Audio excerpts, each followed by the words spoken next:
Yeah, sometimes. So that's why they rejected me. Then I had the people at the draft board fighting over whether or not I could take another crack at it. I said, look, I want to get them read that. I want to get them read that. Honey, speak into this. Nobody can hear you. Nobody can hear me? That's right, speak. Right here. Oh, right there. Okay, very good. Well, anyway, I had two women on the draft board. I wanted to know their strong.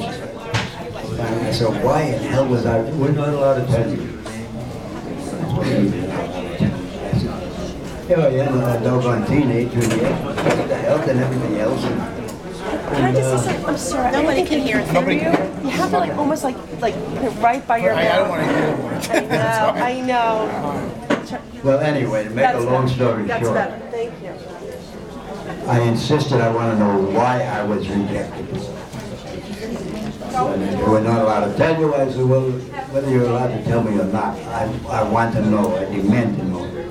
So finally, I broke them down, and they let me read the report from the psychiatrist, where when he said, you were eating bed, I thought he was saying you were eating bed, and I said, yeah. But he was actually asking me, you were wet in bed. Oh.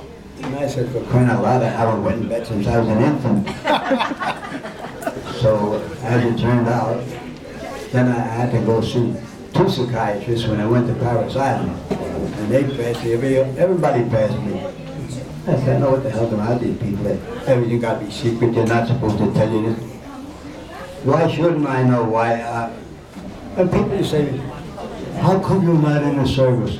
I said, how the hell do I know? But as it turned out, they accepted me. I put my time in the Marine Corps out in the Pacific. I made the round of all the islands, and I came home. Well, that's a good story, Mike. I want to bring up Vinny. Vinny? Yes. Can I just add one thing? Sure. There's one more thing I want to add to the day we landed in France. We were given little crickets, and this is what it was. That was one sound. Yeah. And to answer that you're a friend, if you didn't, you were in trouble. Wow. Something new every day. How about that? Do you remember something like that? We had to keep everything quiet.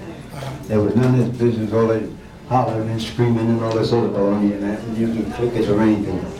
We had to be quiet.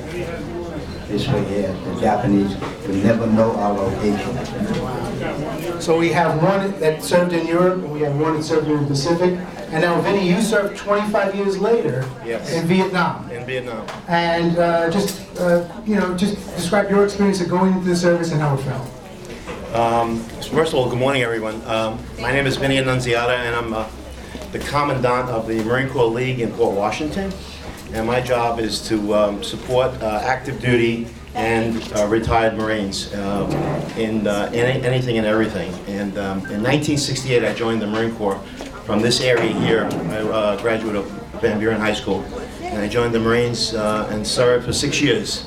2 years in Vietnam, 6 months at the White House, a year in Japan, and a year on a cruise ship with the U.S. Navy, and luckily survived everything.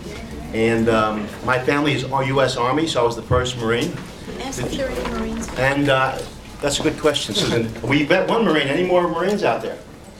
No Marines. Just one. Today is the 236th birthday of the United States Marine Corps. Happy birthday, Marines.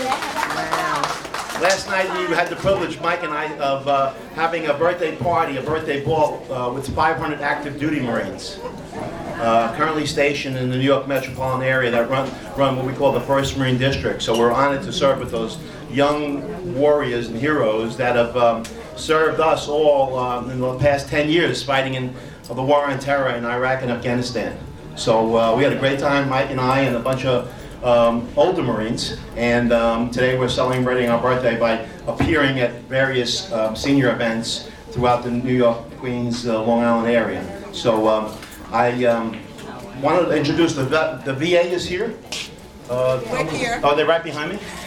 And And the VA has a wonderful, wonderful outreach program that I just really want to turn the mic over to them to describe it a little bit about what they do. And it's a wonderful organization, and they've been helping all servicemen and women and their families for generations. And they do a noble, noble effort in so many different things. So I'm going to introduce Juanita. Hi, good morning all. Hi. I'm from St. Albans, VA, at the adult daycare program there. And also they have an outpatient clinic there. We do not have an ER there, because some people have asked me about emergency room. That would be the Brooklyn VA or the Manhattan VA. But we do have an adult daycare program and an outpatient clinic. There's flyers and information in the front, and there's phone numbers and contact of benefits, burial counselor, different types of benefits that people are not aware that they're eligible for.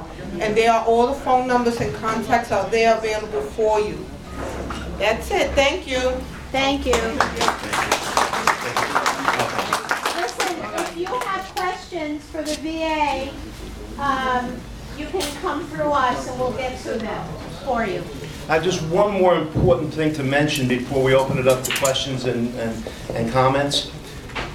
There's an organization called the Veterans Outreach, and it's basically a volunteer organization of retired Army, Navy, Air Force, and Marines that do the final military honors for families that request it after a veteran has passed away. The honors include services at the funeral parlor or the graveside or both, including a 21-gun salute.